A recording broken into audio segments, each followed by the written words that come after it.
questions 1 through 10 on the 2011 grade 12 AMC 12B. What is the value of this expression? So we have on the numerator 12, denominator we have 9. On the other side we have 9 and 12. So this is just a simple fraction. This is 4 over 3, this is 3 over 4.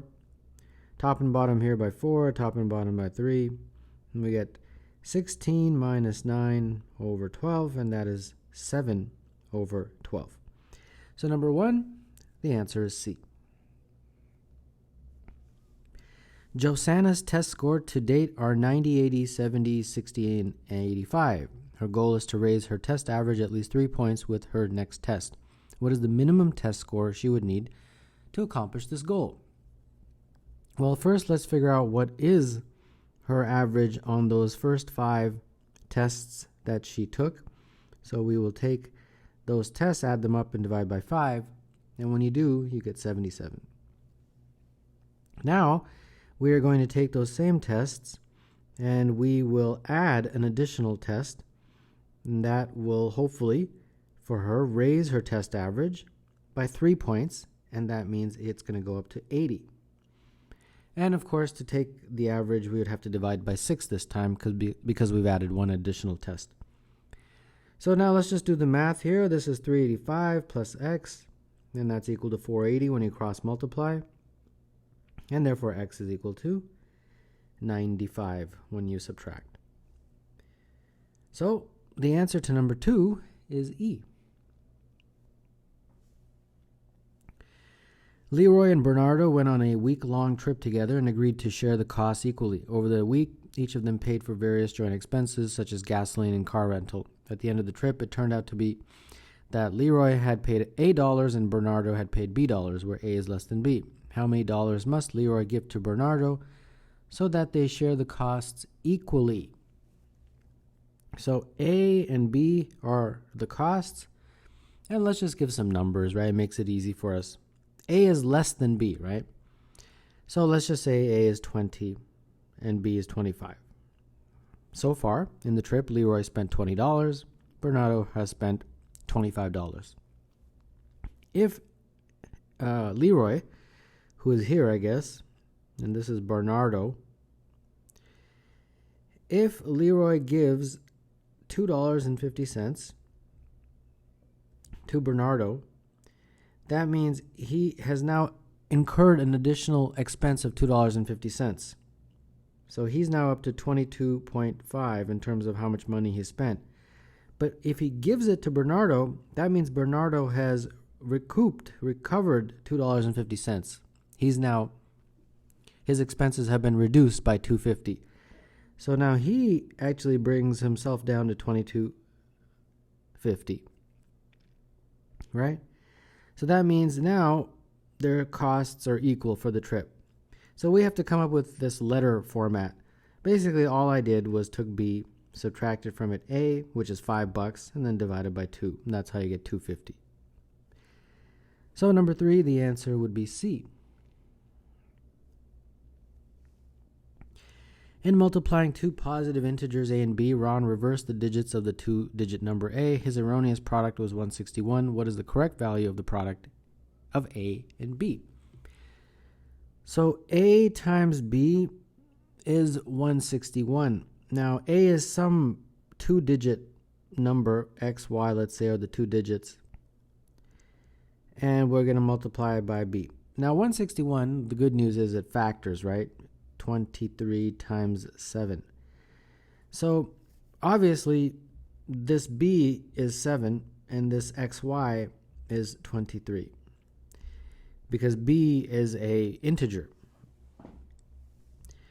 So if we were to reverse XY and make it YX and then multiply by B, that would actually give us the correct value. Well, XY is 23, so YX is 32. And then B is 7. So there you go. 32 times 7 is what we have to find. And that is, of course, 224. So number 4, the answer is E. Let n be the second smallest positive integer that is divisible by every positive integer less than 7. What is the sum of the digits of n? All right, so every positive integer less than 7, so 1, 2, 3, 4, 5, 6. So we have some number n that's divisible by all of these, but it's not the smallest one, it's the second smallest. Okay. Well, first let's find the smallest one, and then we can just multiply by 2 to get the second smallest. So what I'm going to do is break these up into prime factors, and most of these are already in prime, but a couple of them are not, right? So the least common multiple for 2, I have to take the maximum, right? You guys know how to find LCM. So for 2, I've got to do it twice, so that takes care of the 2's. For 3, it only appears once. For each of these, the maximum it appears as once.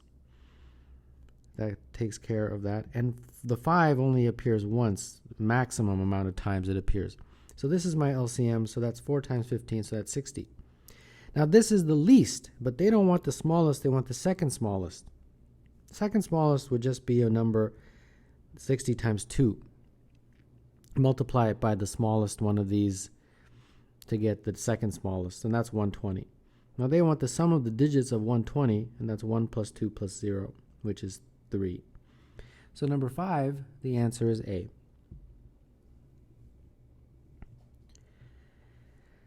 Two tangents to a circle are drawn from point A. The point of contact B and C divide the circles into arcs with lengths in the ratio 2 to 3. What is the degree measure of BAC? So we've got some circle, and we've got a line that starts at point A, and we draw it to the circle so that it touches here B, and it touches here C. And then we are told that when that happens, the circumference is divided into the ratio 2 to 3. So this is 2 from there to there.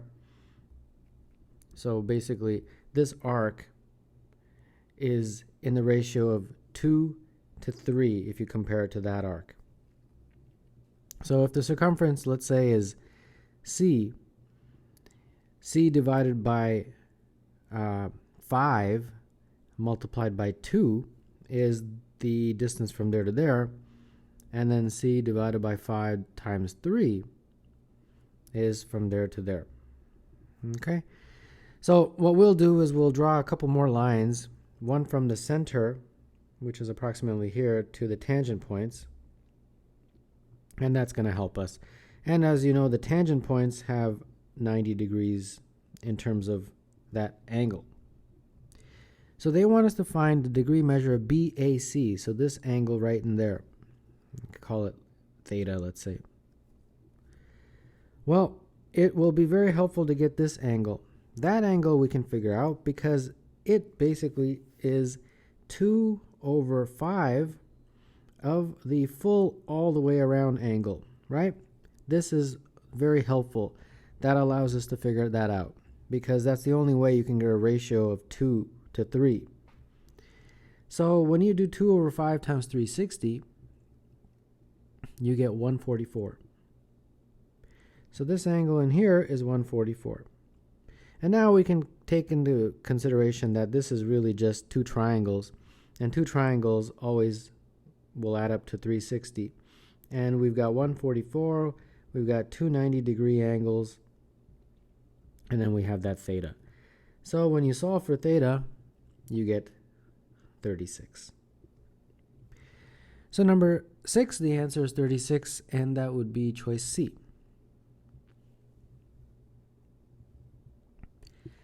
Let x and y be two-digit positive integers with the mean of 60. What is the maximum value of the ratio x over y? So the mean of these two numbers is 60. So x plus y divided by 2 is 60. So that means x plus y is 120.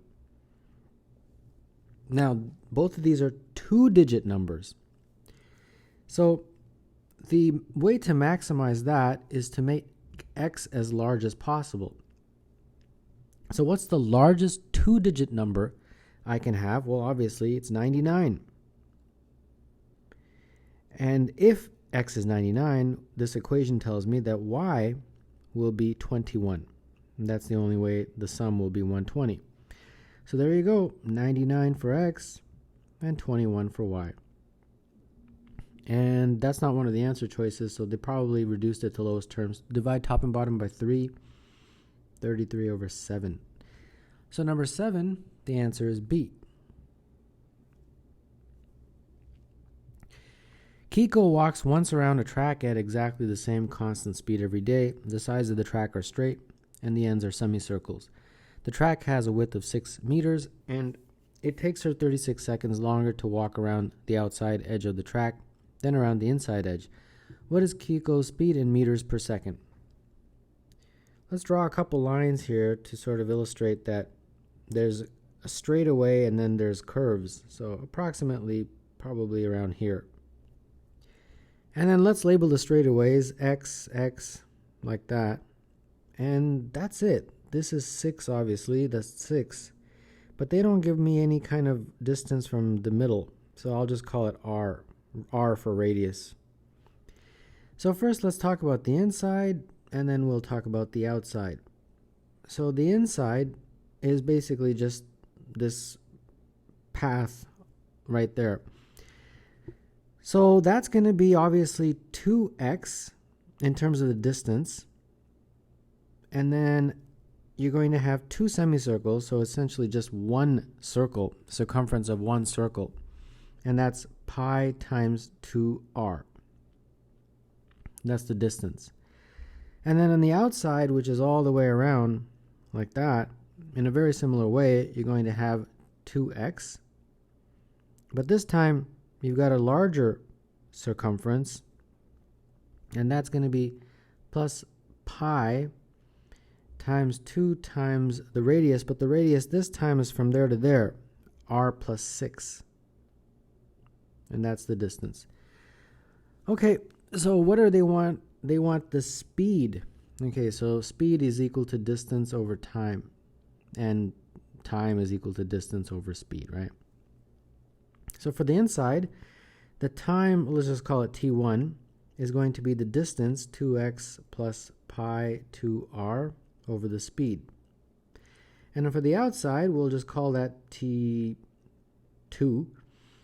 And that is going to be 2x plus 2 pi 2 times r plus 6. And that's all over s. But they tell me that when she is walking around the outside, it's 30 seconds longer. So that basically means that T2 is equivalent to basically T1 plus 36. And then I'll just write everything else. So it's 2 pi r plus 12 pi, like that. Break it up. Okay. Now, this guy right here is the exact same as this right here. So I can just substitute T1, that is. And as you can see, a lot cancels. It pretty much allows us to cancel out the entire T1. So all I'm left with is just 36 is equal to 12 pi over s.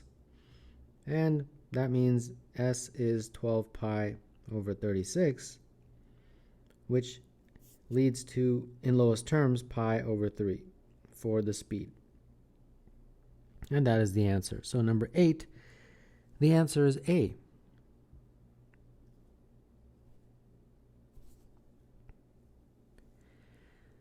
Two real numbers are selected independently and at random from the interval minus 20, 10. What is the probability that the product of those numbers is greater than 0?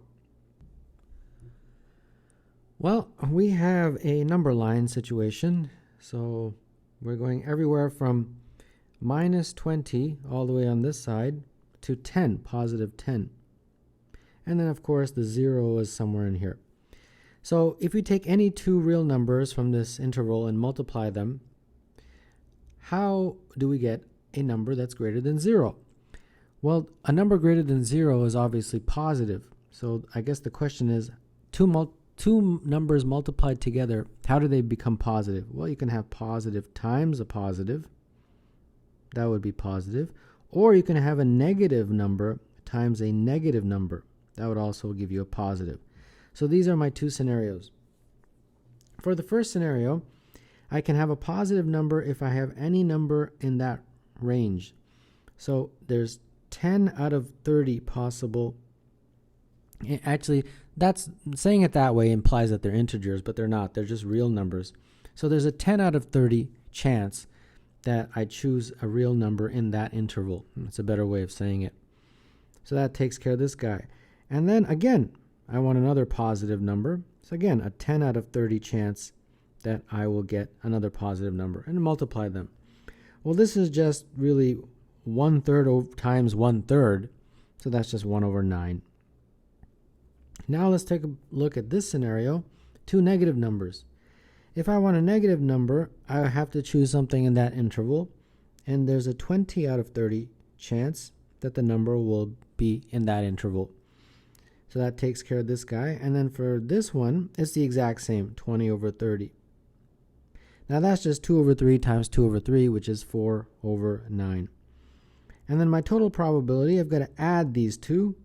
And when I do add those two, I get 5/9.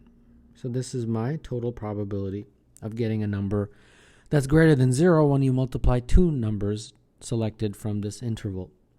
So number 9, the answer is 5/9, which is choice D.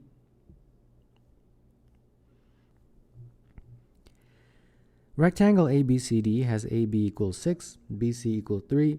Points M is chosen on side AB so that angle AMD is equal to angle CMD.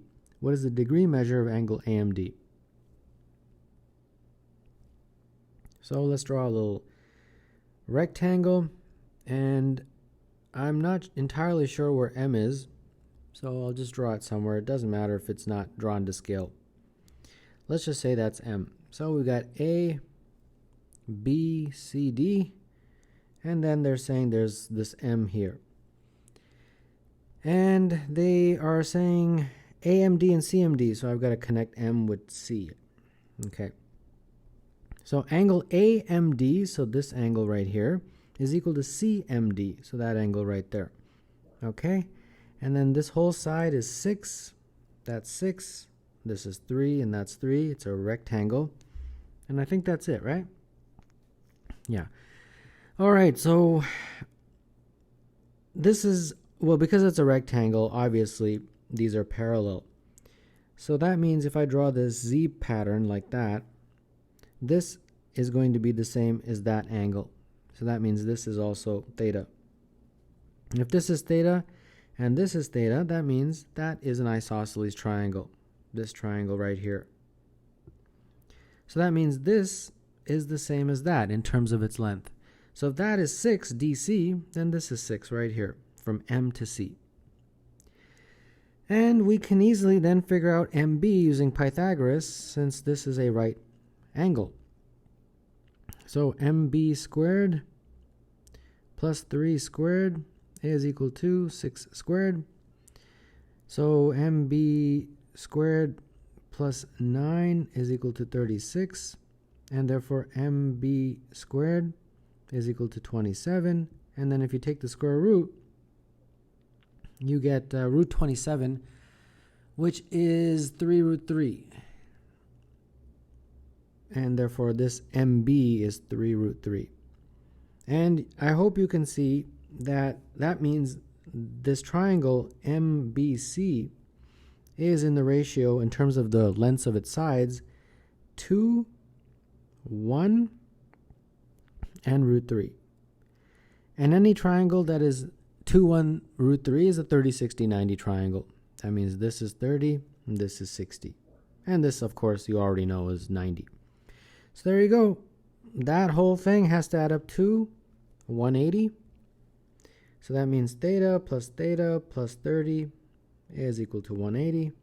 And that means 2 theta is equal to 150. Therefore, theta is equal to 75. So number 10, the answer is E.